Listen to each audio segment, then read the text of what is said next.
Start your wellness journey at Whole Foods Market, where it's Jumpstart January through the 16th. Stock up on supplements with some of the year's biggest savings. Plus, save on air-chilled organic boneless skinless chicken breasts, organic Honeycrisp apples, organic large Hass avocados, and more. And since Whole Foods Market is the only certified organic national grocer, it's easy to make them your wellness destination. Jumpstart your January now at Whole Foods Market.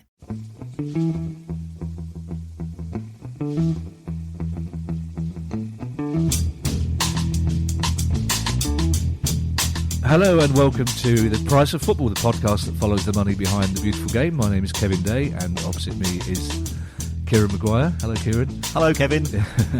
I'm sorry if there's the reason I'm chuckling is just as we were about to start broadcasting, Kieran with a big smile on his face went, "Oh, there's my spreadsheet." I've never seen a man look so happy that a spreadsheet appeared. He threatened to show it to me. Coming up, that just made me laugh very much. As Kieran always does with his amusing tales of accountancy.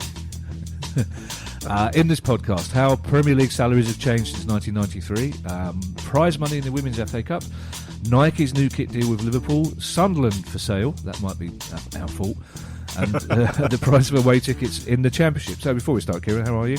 I'm grand. Good. Tickety-boo. Oh, good. Now, this is, it always makes guys, our producer tells me, you've been doing some number crunching. But that's what you do. That's your job. That's your hobby. That's your passion. It is more of a hobby than a job. Okay. But you should. That's any other normal person would have said that the other way around. It's more of a job than a hobby. But you're apologising for. So you've been crunching the numbers on Premier League wages. That's right. A fan asked me on Twitter how much have wages changed since the Premier League started. So I got every single set of accounts for all 49 clubs who have appeared in the Premier League since 1992-93. The wife is away, is she? His wife is away, yeah, yes. Okay, and worked out the wage bill for every year through going through those accounts. And in the very first year, when we had 22 clubs in the Premier League, which is something we always tend to forget, the total wage bill was £97 million. And if we take a look at the wage bill for the most recent season, effectively for every pound in wages that was paid in 1992-93, it's now costing clubs £315. Whoa. Which is staggering. Now, people say, well, hold on, what about inflation? Inflation's gone up by 97% since 1992. The wage bill's gone up by 3,150. Goodness me. So I converted that into a little graphic and stuck that out on Twitter, and it sort of, because it's pretty pictures going up and down, people got very excited about it and then started going, this is outrageous, footballers don't deserve these wages. But my argument has always been, well, if the footballers aren't getting the money, where should the money go to? Should it go to the administrators? Should it go to the football authority? Should it go to the club owners? Because it ain't going to go to the fans, because I think we'll be talking about ticket prices later, but we as fans, there's one thing to do if we think prices are too high, just don't play them. Yeah, I'm trying to think back to how much, because Palace were in the Premier League, obviously, for the first season, and the first season only for a while. I'm trying to think how much the ticket would have been costing. I'm just trying to work out what the how much the rate has changed between the ticket price and the players' wages, but obviously a staggering amount of money. However much a ticket costs, then the difference between that and how much it contributed to a player's wages is different, because as we know from this pod, it's minuscule. The amount of money that goes through the turnstile that goes towards players' wages is tiny, isn't it? It can be as low as 4% for a club such as Bournemouth. Yeah, that's interesting. So, what does it say about the Premier League then, this change, apart from the fact that it's probably grown far more quickly and more successfully than anybody ever imagined it would do at the time? I think it's one of our biggest and most success and loudest exports, and on the back of that, if you compare the squads of players in 1992-93 to what we have today, is that it is far more metropolitan. The number of nations being represented in the Premier League has exploded, and on the back of their ability to offer higher wages to players from South America and Africa and the rest of Europe and so on. So it's, to a certain extent, it's a victim of its own success in the sense that every time they've gone back to Sky and the other broadcasters, Sky have said, here's a load more money. Now, we've got the famous Sir Alan Sugar prune juice effect. He said that every time more money comes into the game, agents and players say, they say to the club, we're in negotiations, we're fully aware. So if you take 2017, in 2017, the TV deal increased in value by 70%. So therefore, why can't my player have a large proportion of that? And if the clubs initially say, well, we don't think he deserves it, within 3 months, you're desperate for a new centre forward. The agent of that new player is fully aware of how much money the clubs have got. That means that he comes in at a new benchmark, and of course, the rest of the players, they're knocking on the manager's door, they're knocking on the chairman's door. New contract extensions, and the wages very quickly follow. Remind me why it's called the prune juice effect. Because whatever comes in goes straight out the other door. Thank you. In the form of money into players' wages. No, I'm guessing that back in the first year of the Premier League, 92, 93, the gap between Palace's wage bill and the gap between Liverpool's wage bill, for example, would be much less than it is now. Would that be right? Is the gap widened between the top clubs and the smaller clubs in terms of wages? Yes. In the first year, Palace's wage bill was £3.8 million compared to 7.7 for Liverpool. In the most recent season, Liverpool's is, we estimate Liverpool's it will be around about 300 million. They've not published their results yet. Neither have Palace, but Palace will be around about 120. So both in percentage terms, but also in value terms, that gap of £3.5 million is now closer to 200. Yeah, but 9%, so it was more than 50% then back in 92, 93. It was half of Liverpool's wages. Yeah, and now it's probably around about just over a third. Oh, so my maths is not as good as I thought it was. Then that's it's an interesting. I find that the more successful the club is, the less their fans complain about players' wages. Essentially, the fans who tend to make the most noise about players' wages are the fans of clubs outside the Premier League who resent the amount of money Premier League players are getting, or clubs that are struggling to stay in it.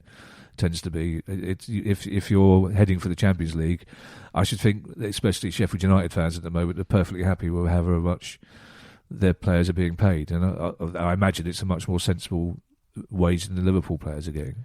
Yes, and yes, I work at the University of Liverpool. I can assure you that when I'm talking to my colleagues who support the red half of the football life there, they've got no issue, and in fact they're saying tie these players down on longer, more lucrative contracts, and pay them whatever it takes, because the football they're playing is, as you say, if we're losing, then you resent somebody picking up 180 grand a week. If you're winning, you're too busy concentrating on the football. Now, women's football is not something we've talked about a lot on this pod, unfortunately. I hope it will be in future, because that will be a sign that it's getting bigger and bigger, that we start to moan about the finances of women's football. But the Women's FA Cup has been revealed. Not unsurprising, there's a huge difference in prize money between the Women's FA Cup and the Men's FA Cup, isn't there? That's right. If you were a women's team and you were successful in the third round of the FA Cup, you got £1,250. Holy mother, is that all? That's right. Now, if you think about, you've had to get through a few qualifying rounds to get to there. If you were Ipswich and you ended up playing at Newcastle, by the time you paid for your travel expenses and accommodation, you're actually out of pocket. That compares to £135,000 for winning the men's match. And also, if you were chosen by BT or the BBC, you would have had an additional fee on top of that. So, yeah, there is a huge difference. The women's FA Cup winners will get $25,000. That compares to $3.6 million for the men's team. Even the Carabao Cup, which it isn't the most glamorous of competitions, but that pays £200,000 for the men's winners, and there isn't an equivalent for the women's team. So it is a huge gap. Ultimately, it's driven by the money coming into the game. Right. Who's financing women's football then? Well, I mean, the clubs themselves, I think the average gate is around about 800. Right.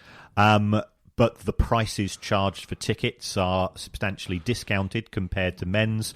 They do a lot of schemes to encourage a new audience, because I think they're not necessarily looking to try to get the people that go to watch the men's game, because we've all got busy lives, and fitting in 2 games of football live over a weekend, is that realistic? But there are people who don't want to pay the prices. The women's game, I think it's less hurly-burly, it's slightly less technical, so it's more technical in many ways, and people enjoy it as a spectacle. And also, you've got a generation of kids who, when they grow up to be able to afford to make their own choices, will probably have a difficult choice to make, because women's football, quite cleverly, is attracting youngsters.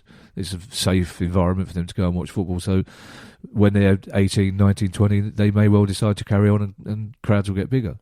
I think that's the aim of the clubs. Yeah. I think there is a danger of women's football ending up in England in a similar way to what we've seen in the US, where it's all about the national team, and at a club level, right. It's not generating the interest, and you could argue it's the same with cricket here.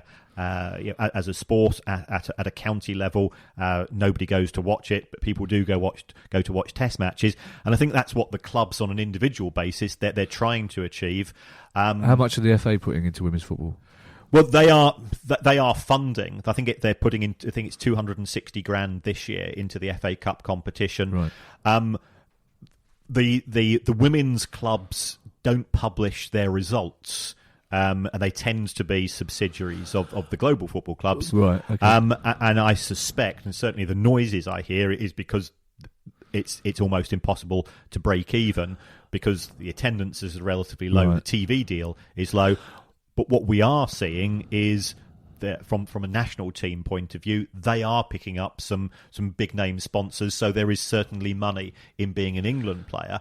There's also an issue of a salary cap, which I think is a bit of a problem in the women's game, because it has been some of the better overseas players. It makes it tougher for English clubs to recruit.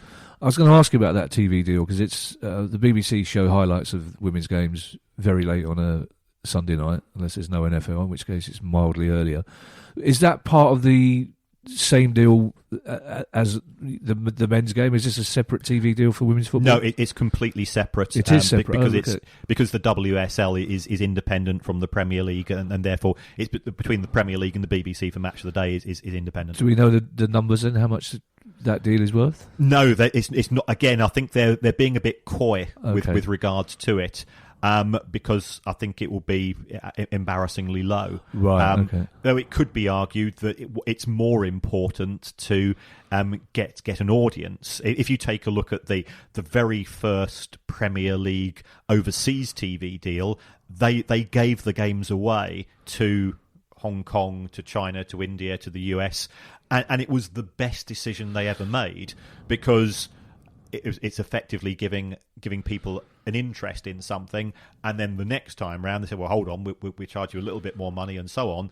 And now very much Premier League TV rights are the golden goose of sports broadcasting in so many locations. And there's this ongoing discussion in women's football about whether or not to keep playing at non-league grounds, or to play games in the main stadium of the club they're not affiliated to. That's your spreadsheets back again. That's my spreadsheet was just exploding there. Yeah. So, and it seems that most women footballers you hear on radio and on TV prefer not to be rattling around Villa Park, for example, in front of 800 people. Yes, and there's the issue from it costs proportionately more money to have a big stadium open, and then you've got the groundsman grumbling as well that I want this for 25 matches a season rather than 50. Yeah. So Liverpool, they play their matches at Tranmere. Brighton play their matches at Crawley, and we are seeing clubs using EFL clubs as the vehicle through which their women's team are appearing.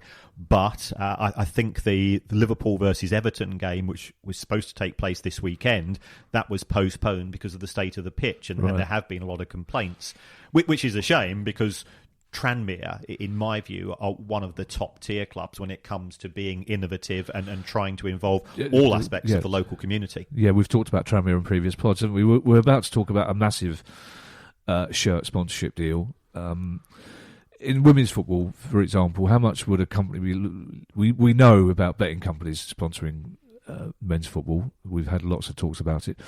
If you're a company looking to sponsor a women's football team shirts, what sort of numbers are you looking at? Well, it's very difficult because what we now have is, because the likes of Nike and Adidas, they will say, we will supply everything. So to separate out the women from the men's in terms of the shirt manufacturing is quite complicated. And quite often the sponsors will want to have both men's and women's shirts because whilst the women's club is separate, women who buy football shirts, they will often go and watch the men's team as well, and they would probably want to have the regular shirts because it's more universal. So the numbers involved, if they are separate, we are talking singles or 10 or £20,000 for a shirt sponsorship, front of shirt sponsorship deal, because the audiences simply aren't there. Now, it's not often you listen to the radio or watch the television and shirt supply deals are such a big talking point. Nike and Liverpool, how big a deal is it actually and metaphorically? Well, on the face of it, it looks like it's a poor deal. Okay. I was not expecting that. Liverpool were they were on 40 million a year from New Balance, and I think New Balance offered to up that to 60 million. But instead, if the stories are true, instead they've gone for a deal from Nike for 30 million. Now, that intuitively seems, somebody's been a bit silly signing off on that. But then when you go into the small print, traditionally, when a shirt is sold, the club will get a 7.5% commission from the manufacturer for each shirt sold. What Nike have said is, we will offer you 20%, and we will make Liverpool the shirt to go for in the Asian market, in the US market. Right. And what we're going to do is that we're going to use our distribution. Nike has got shops in every country dotted around the globe. And we're going to go to markets which traditionally haven't necessarily been football orientated, so therefore they're going to use Serena Williams, they're going to use Drake, who apparently is a pop star, to appeal to new audiences that wouldn't necessarily have been associated with soccer shirts, and they're going to make them similar to sort of basketball shirts in the States and countries of that nature. It's going to be leisure wear as much as I wear a football shirt on a Saturday afternoon. I wouldn't dream of wearing it elsewhere. Yeah, let's not say soccer shirt again. Okay, please, Baron. You know how much I respect you, but let's not say soccer shirt again. How much? There will be people shouting this when they listen to the podcast. How much profit are Nike making on each shirt? Because we know traditionally that these shirts are being made for very little money, aren't they? Well, nobody knows what the price point's going to be in respect of the shirts, but what we have seen the manufacturers try to do in recent years is, we've got a new shirt manufacturer, we're going to stick up the price to another £5. It shouldn't cost you more than £7 or £8 to make a shirt, because it's like all products, it's a combination of materials, labour and overhead. Now, in terms of the overhead, they're being manufactured somewhere in Asia. The materials, whilst they say, these are technical shirts, I can buy a technical running jersey for when I'm out doing running training for 20 quid. And I know that somebody's made a lot of money in getting that to me. So all of the rest is just pure profit for somebody. Now, that's going to be a combination of Nike, the football club, and the retailer. But it is very, very lucrative. If you take a look at Nike's accounts, I think on every £100 worth of sales they make, they instantly make £43 worth of profit. And they include many sort of generic products, sort of running wear, basketball wear, sneakers, and so on, where they're not having to hand over the money and be able to charge a premium for a given name. Start your wellness journey at Whole Foods Market, where it's Jumpstart January through the 16th. Stock up on supplements with some of the year's biggest savings. Plus, save on air-chilled organic boneless skinless chicken breast, organic Honeycrisp apples, organic large Hass avocados, and more. And since Whole Foods Market is the only certified organic national grocer, it's easy to make them your wellness destination. Jumpstart your January now at Whole Foods Market. That running training you do, that'll be running, will it? Yes. Yes, yeah. Just so we know. And now, we spoke a couple of pods ago about a friend of yours, in inverted commas, somebody you've been quite animated about, director at Sunderland, who was incredibly rude about Sunderland fans and their knowledge of football finances. And now, and I'm not implying for a moment this is linked, Sunderland are up for sale now. Yeah, Sunderland, they were... There's three main owners from what we can make out. There's a guy called Stuart Donald. From what you can make out, why are these things so opaque? Shouldn't we know who owns our football clubs? Well, if somebody has bought or sold shares on a small basis between two people, that won't necessarily come out into the public domain. Okay. But the three main shareholders are Stuart Donald, who used to own Eastleigh FC, right? In the National League. He sold out just over a year ago. Charlie Methven, who was he is the PR man who said these rather un-PR like things. Yeah. He's been described in private eye as a Thatcher worshipping Hooray Henry. So make of that what you will. And I think there's somebody from Uruguay as well, who is sort of behind the scenes. Stuart Donald, when he first came to the club, his aim was to build the relationship between the fans and the club back up. It had turned quite toxic under Ellis Short, even though Ellis Short had stuck in 150 million quid and effectively walked away with most of that staying at the club. And that worked initially. He appeared on the club podcasts. He was very keen to engage with fans through the local newspaper. And I think everybody thought that Sunderland would have been promoted last season. Yeah. They lost to Charlton in the playoffs. And this season, things haven't been great, although results have picked up recently. He's cancelled his account on Twitter. He's battening down the hatches. Is this due to fan pressure? Well, I think fans have been quite vocal, right. As fans will always be when results are poor. And he's now reached the stage where he says, well, I don't think I'm wanted here anymore, and therefore I'm going to put the club up for sale. And when he was asked, do you intend to make a profit on this? He's sort of going, well, I don't think I should make a loss, do you? So the rumour is, and I'm picking this up from sort of going on to Sunderland fan websites, and also one of my colleagues is a big Sunderland fan at work. The rumour is he effectively bought the club for around about 15 million, and he's looking to double his money, at least from the sale. Which will forgive me for interrupting, but considering some of the numbers we've bandied about for club sales, that doesn't seem a lot for a club the size of Sunderland and the potential size of Sunderland. Well, I think that was the amount of money he put in, right? But also, again, you're relying here on what you see and hear in the press. The parachute payments mainly went to Ellis Short, so whilst Ellis Short will end up with 70 or 80 million pounds, of which Stuart Donald probably only put in around about 15, but he's looking to sell it for 30 to 40. Will he be able to do that? Is it a viable proposition?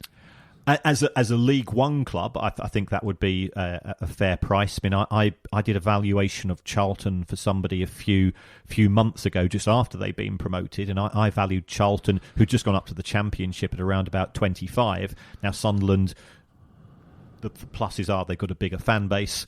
The downside is that they're not in London. Yeah. But I still think that if you're getting the Stadium of Light and if you're getting the training facilities thrown in, £30 million would be a fair price, with no debt and no strings attached. And it's whether the strings are attached. If Stuart Donald says, I want £30 million, plus if they go up into the Premier League within 5 years, I want another £30 million, things start to get a bit more complicated. Is there a standard procedure for valuing a club?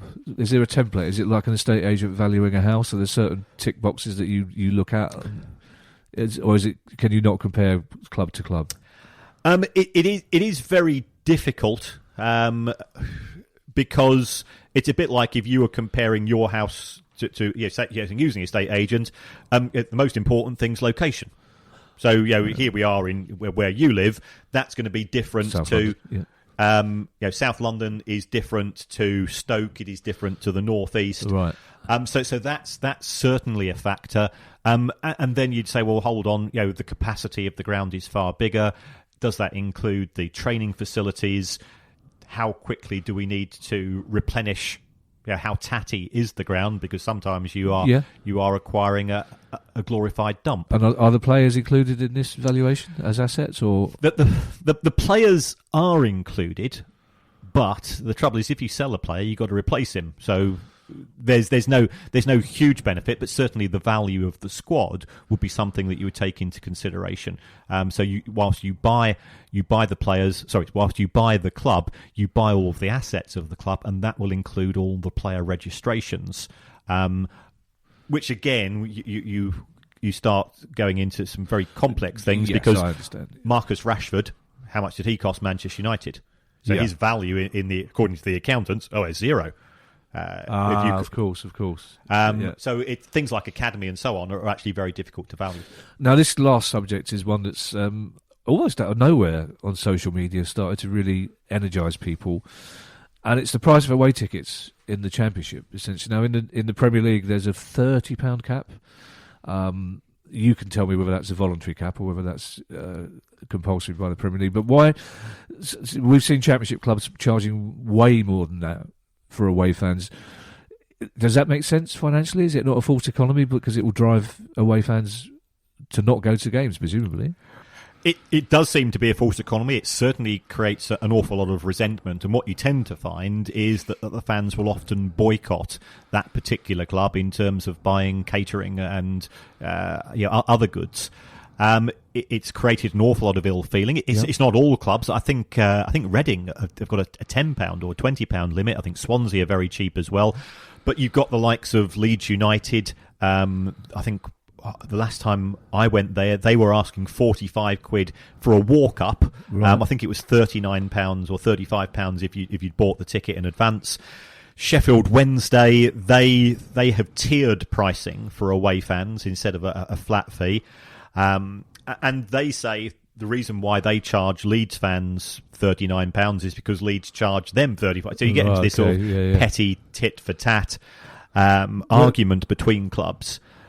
But under normal circumstances, you wouldn't pay more for a Ford Mondeo than a Jaguar. And comparing the Premier League to the Championship, it does seem a bit daft. Premier League clubs have agreed to this £30 limit. Some clubs are cheaper than that. I think Arsenal is only 26. Yep. And club owners, I think, have gone along with that. Football Supporters Association, they've got their 20s Plenty campaign, which has been heard to an extent. So that's where we are at present, but it does seem very harsh. If you're travelling half the length of the country, you've got all of those costs on top, and to be charged more than £30 for watching second tier football. Yeah. And if you win, you'll forget it. Yes, it's a bit like we were saying with players' wages. But if Leeds are playing good football this season, their argument is that the away fans are on the stand which runs alongside the ground. You're effectively in line with the penalty box. Now they say, well, we charge our fans who turn up £39, so why should we charge away fans a lower price? Well, Leeds fans aren't having to travel 200 miles. Yeah. Well, also I suppose their logic is that for every away fan who doesn't turn up, they can expand the home. They can. What was that? That was Siri. That was Siri. What is? I'm a professional. I can bounce back from an interruption like that. It's like when the doorbell went earlier on, which you won't hear because it will be edited out.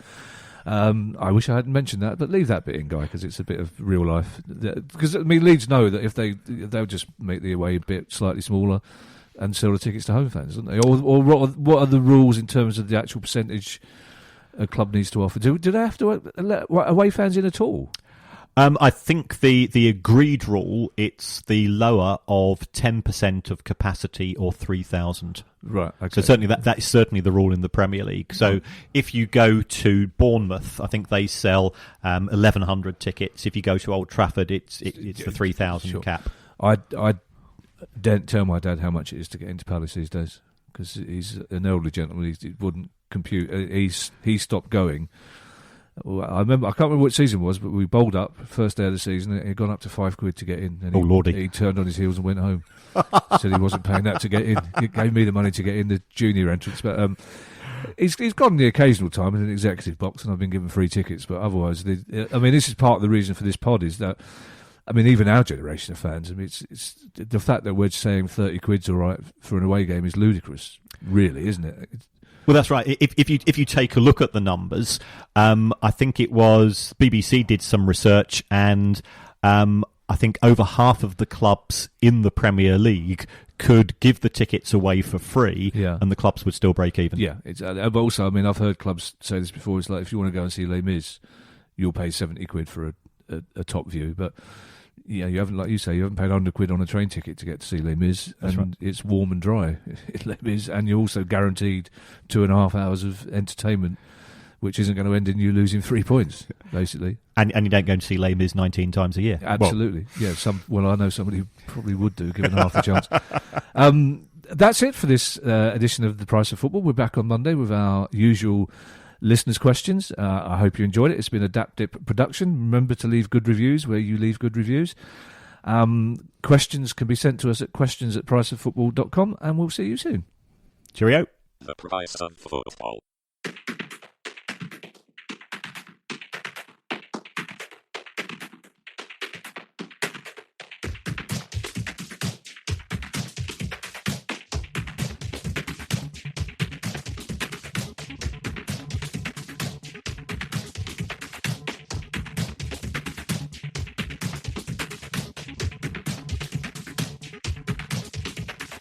The Price of Football.